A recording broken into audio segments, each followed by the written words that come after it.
think when people think about running 100K, a lot of things come to their mind. And some might think na intimidating yan, na hindi kaya. When I saw Don run Pulag 100, I thought I could picture myself doing it. So si Don, actually nakilala ko siya mga 2018 na when we were both applicants at PhilSky, Philippine Skyrunning Association. So if I were in Don's shoes running P100, for me, for yung hindi pa ako nakaka-experience ng 100 miles or 100 kilometers for that matter, I think it's uncharted territory. Parang dun papasok yung curiosity ko kung paano ako magre-react. So nung una ko siyang nakita, nagulat ako kasi sobrang pagkakakilala ko sa kanya, very active, very makulit, and apparently very controversial. Joke lang. The runner that finishes 100 kilometers, there are a lot of traits of this kind of person or person.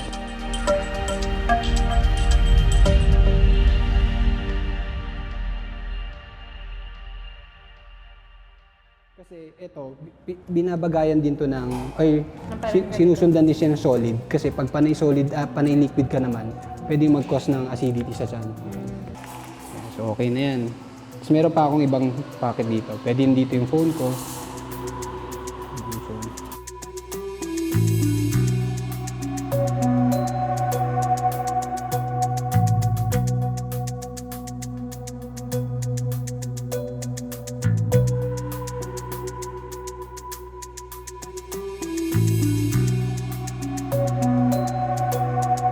Don't try anything new. Tapos, alamin mo ano yung hiyang sa'yo. Ngayon, kung meron kang stomach or talent sa tiyan, advantage siya. Kasi karamihan na nag-quit sa race, yung sumusuka na, hindi na kaya nung mag-keep ng pagkain sa loob. Pag hindi ka nakapag-keep ng pagkain sa loob, ano yung gagamitan ng muscle mo for the effort, diba? Yung run, kahit nga yung hike manlalata ka rin nun.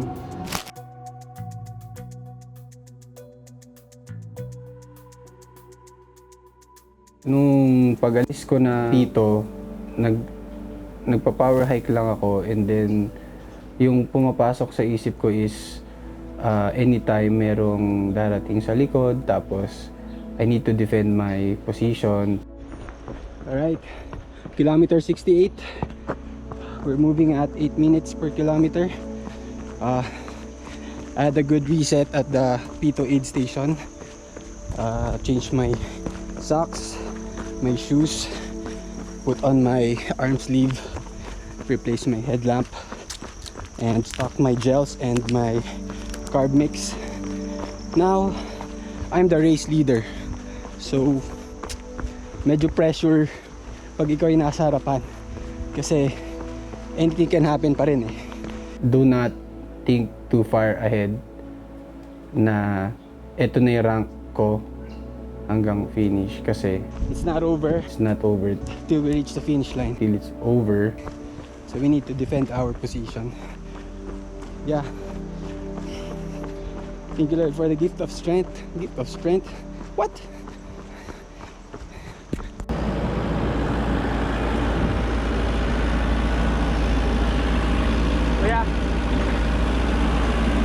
Yeah, thank you.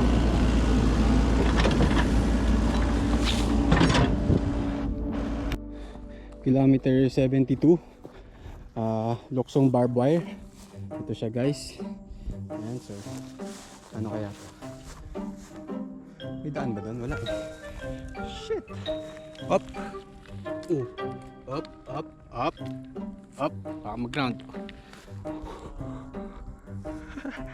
Ow! Sis. Nagulat ako na yung mga pain ko nung start, yung mga sumakit sa akin na adductors, gano'n, nawala siya. Parang, okay, kailangan lang pala ng rest, konting lakad.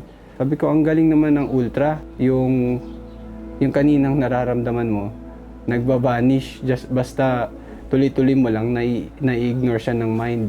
Kung mentally kaya ko, ganun.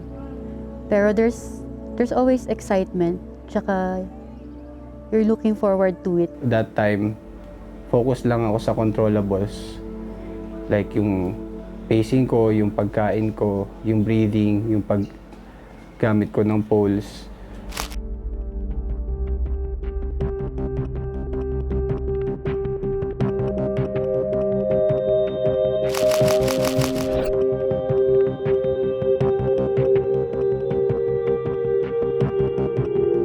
Hello!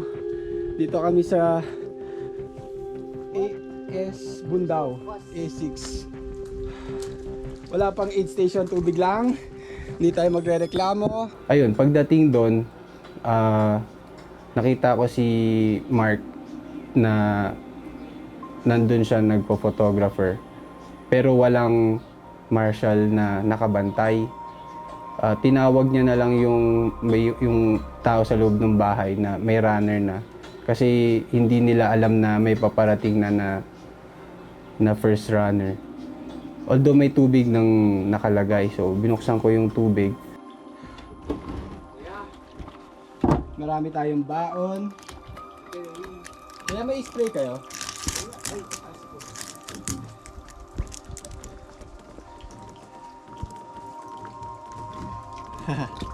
Wala AS.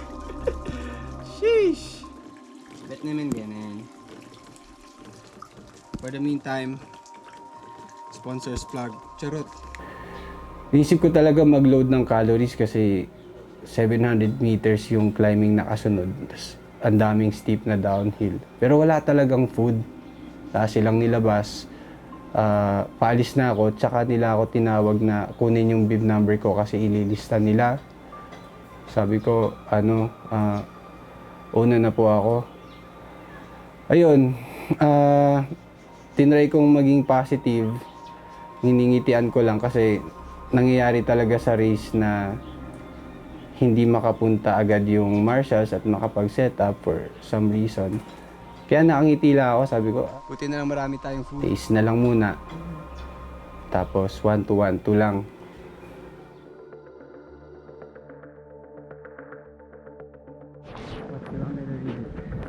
It's 16 hours.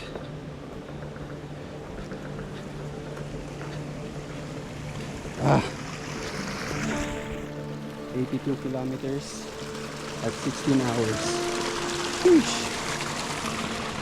Nung padilim na, doon na yung start nung climb ko sa papuntang Dumalpos.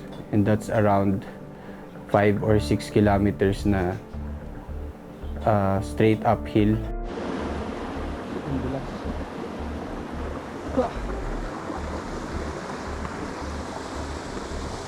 82K in. It's sunset time, sunset hour.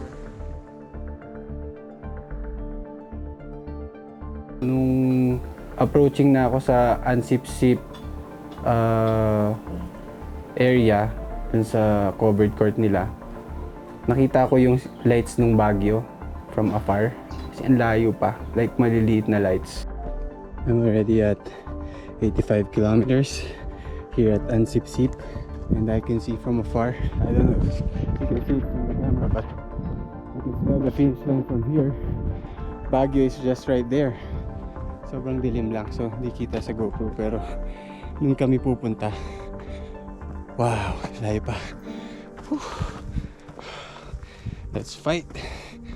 Alright, 88K, few hundred meters to the aid station.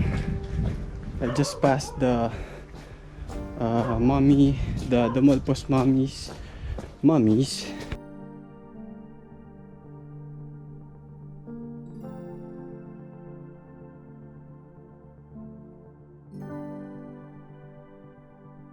$21 po. May dinner po. Sir? Hey Mark. Behind ba ako sa timeline? Yes, sir. Behind, no? Yes. Mahirap pala yung ahon, bro. Miscalculate ako. Pagdating ko sa Dumalpos, thankfully, merong marshals doon, tsaka may hot rice, tsaka sabaw ng chicken. And then, inisip ko, kailangan kong kumain dito kasi mahaba yung papunta ng Itogon sa ano bang, mga 15 kilometers yon. At malamig na, mahangin, at marami pa akong i-consume na calories para i-keep yung heat ng katawan ko. And then, yung isa sa mga tamang ginawa ko was, nagpa-refill ako ng hot water sa flask. Yung hot water na yun, as in, parang medyo bagong kulo pa siya. Nilagay ko siya sa belt bag ko. Tapos yun yung nag-keep nung init sa core. Nung packet ako ng Mount Ugo Summit kasi mas malamig yung Mount Ugo kaysa sa Mount Pulag.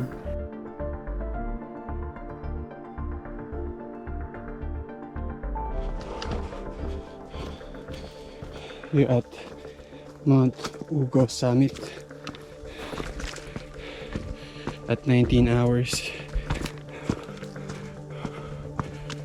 Oh Lord, thank you, we made it. So, parang iniisip ko na sila, doon kung mahirap to, mas nahihirapan yung nasa likod mo. So, try mo lang na kahit mabagal, tuloy-tuloy lang. Kasi medyo mapapakwit na ako nun eh. Kasi para bang patong-patong na yung fatigue, tsaka yung frustration, disappointment. Punta ako ng West Ugo Summit, tas doon na nagsimula yung pinakamahabang downhill na technical. Wala kang makikita kundi yung nasa harap mo lang dahil ang kapal ng fog. 6,800 elevation gain. 93 kilometers. Now it's downhill going to Ambasa. My legs are fresh and I have a new headlamp.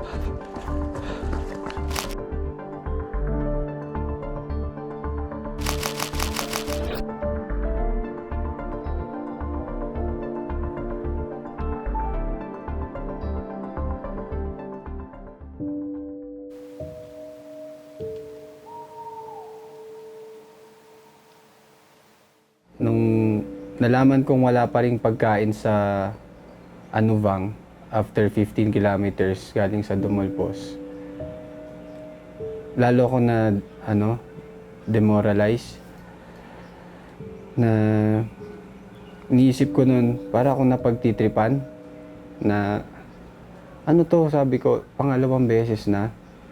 Hindi biro yung madaling araw mag-isa mo. Ang hirap na tumakbo ng wala masyadong laman yung sikmura. Tapos, 3 na lang yung gel ko sa last 30K. Pagkakasyahin ko yon, tag 10K. Hindi siya kasya. Kaya, tubig na lang halos yung i-intake ko. Tsaka, salt.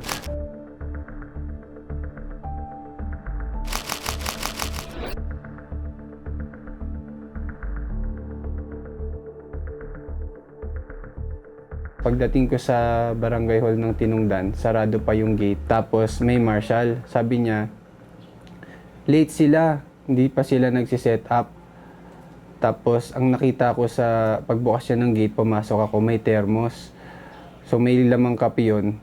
Binuhos ko yung laman nung, tas hinaluan kong 4 na asukal, 4 na kutsara ng asukal.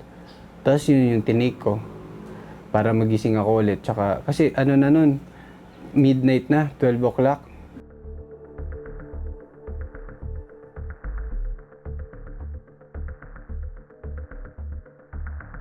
Wala ka nang lakas.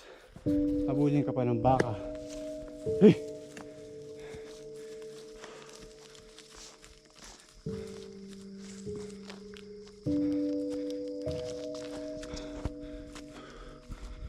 Yung pinakamahirap na part ng race is yung mental part, kung saan patong-patong na yung problema, yung sakit sa katawan, tapos wala nang enough calories na mag-move forward. Yung last 30 kilometers, dun talaga ako nag-struggle. Akala ko mag-speed up ako in the way na gusto ko. Kasi more on fast finish na strategy sana. So, dahil malala yung mga akyatan, ng madaling araw, inaantok, nilalamig. Yun eh. Yun yung bigat ng challenge. Nag-a-adapt siya kapag the more na pa-approach na ng Camp John Hay.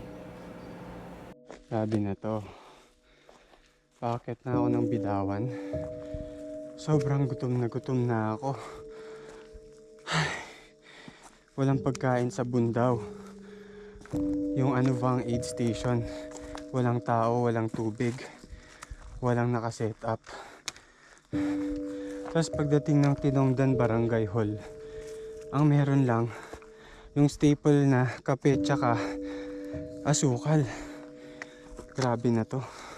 3 aid station, wala. Paano tayo niya? Ubus na yung baon ko. Ay.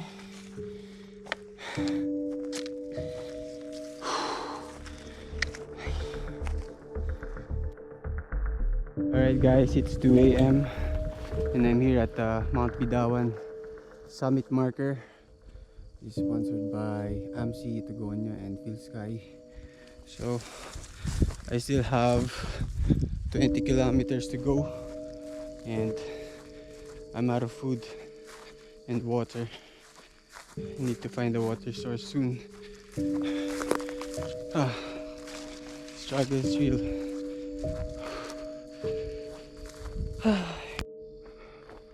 Kilometer 116.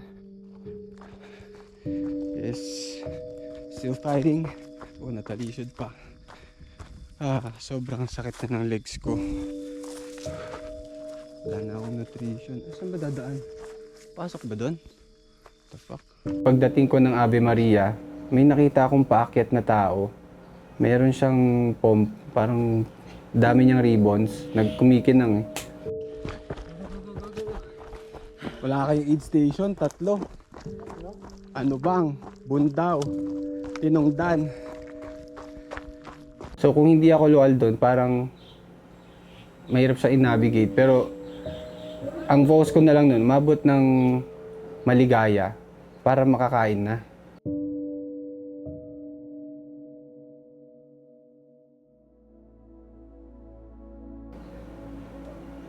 Kita ko, wala pa sa Maligaya, nag-set up sila before Bangigay Bridge sa 13. Sabi ko, Lord, sa wakas, hindi ako namamalikmata. Makakakain na ako. May cream of mushroom. Yata, oo. Tapos, pakwan tsaka saging doon sa aid station. Tapos Coke. Kailangan ko ng Coke. Inom akong Coke kahit medyo nag-acid na yung tiyan ko. Pero kailangan ko ng mabilis na energy kasi runnable yung segment. Kaya wala silang kape. So, kinuha ko na lang din yung caffeine sa Coke. Tapos sabi ko, alis na ako. Nagpasalamat ako dun sa aid station, si Mami Mel, si Kyle, tsaka si Nova, na imbis na dun pa sila sa yung original plan na aid station, inagahan nila kasi alam daw nila na wala pang pagkain. So yun, nabuhayan ako. And then, lumilingon na ako sa likod. Kung may pasunod, wala nang ilaw. Hindi ko na nakikita yung ilaw. Hindi na ako makatakbo sa downhill. Pero meron pa akong stand na mag-uphill. Ang mistake ko, hindi ako nagdagdag ng saging. Yung in-intake ko na food sa last aid station sa kilometer 120, matutunaw pala agad kasi pang-replenish lang yun nung spent ko na energy dun sa Bidawan climb. So na-empty ulit ako bago pa lang magkumatang.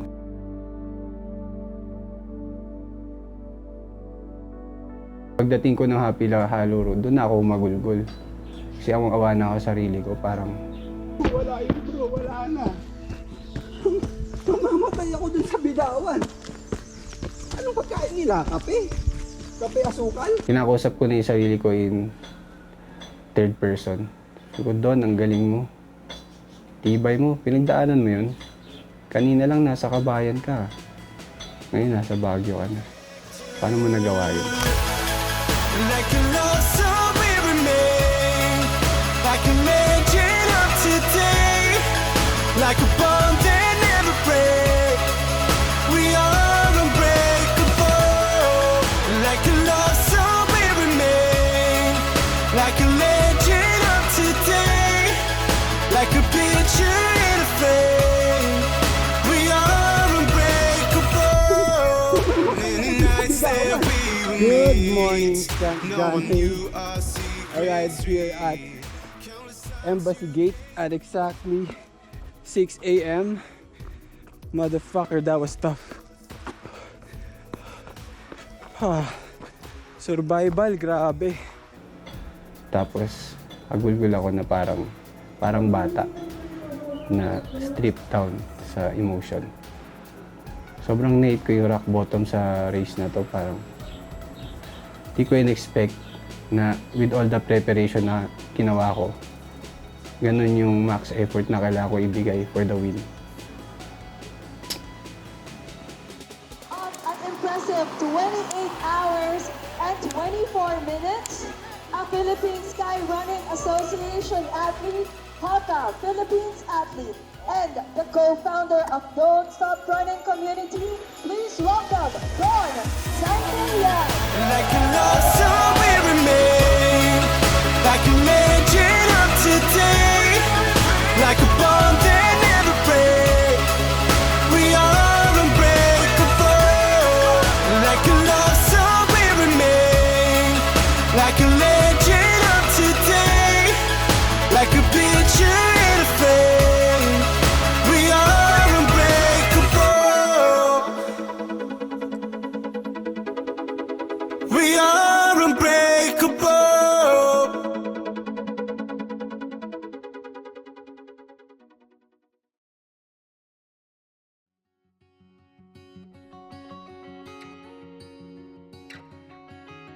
Sino yung pinaka nag-inspire sa akin tumakbo, gawin tong challenge? I heard that you walked out again. For me is my mom kasi she's paralyzed halfway down and na gusto kong makita na yung mga napapasyalan kong lugar nakikita niya rin. That's why I record it kasi she's limited in her mobility and the strength that she has to keep fighting despite the odds na muntik na siyang mawala sa amin years ago is enough para I take my body as a gift and gawin yung bagay na nakaka-inspire sa ibang tao. There's nothing to fear if you try. If you keep believing,